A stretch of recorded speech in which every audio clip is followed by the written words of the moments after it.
UTMC once more with Dr. Cathic Badik. She is an assistant professor of pediatrics and part of university pediatrics. And we're talking about getting kids ready for back to school.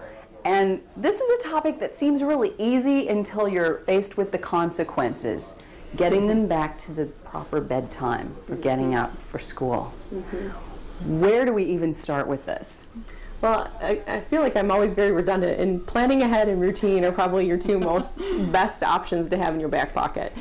So really looking at a couple weeks ahead of time of when you're going to be starting school, most important for teenagers because they're the most difficult. They have usually a very big change that they're making from their summer sleep schedule to their school sleep schedule. But even for younger children, really looking at, okay, I have a couple weeks, how can I plan to get them back to more of a normal schedule? And you can cut back, slower is better, an hour maybe, backwards from where you're putting them to bed, so they don't have as maybe big of a transition at one time. Well, I'm sure it's a lifestyle change in many ways because the child may be used to watching a certain TV program or playing video games or going out with their friends or playing outside while it's still light out.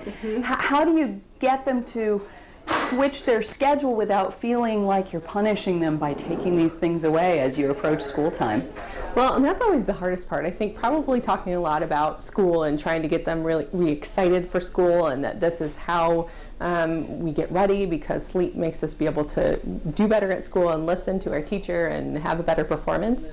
So really engaging with the child and talking with them and getting them excited about it is probably always the best behavioral tool to try and get it to go your way. Get them on your side so that they are enthusiastic about what we're doing and you're not the enemy. Exactly, exactly. And that's always, I think, the hardest part of parenting for anyone, is trying to actually cahoots your kid to do what you want them to do. But it obviously is really important and can be very helpful in the end to getting them to go to bed. Well, how many hours should kids be getting? Does it vary by age?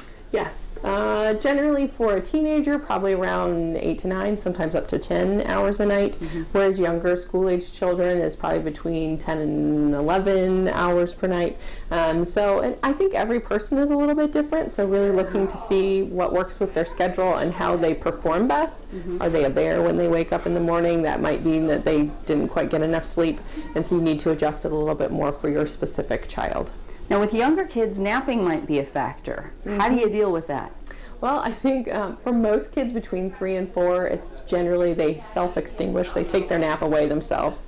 And every child, again, is very different as far as how that may happen. But especially if you see that they're really difficult in falling asleep and they've taken a nap during the day, it might be their way of saying, like, Mom, Dad, I don't need this anymore, but you're going to have to take it away from me.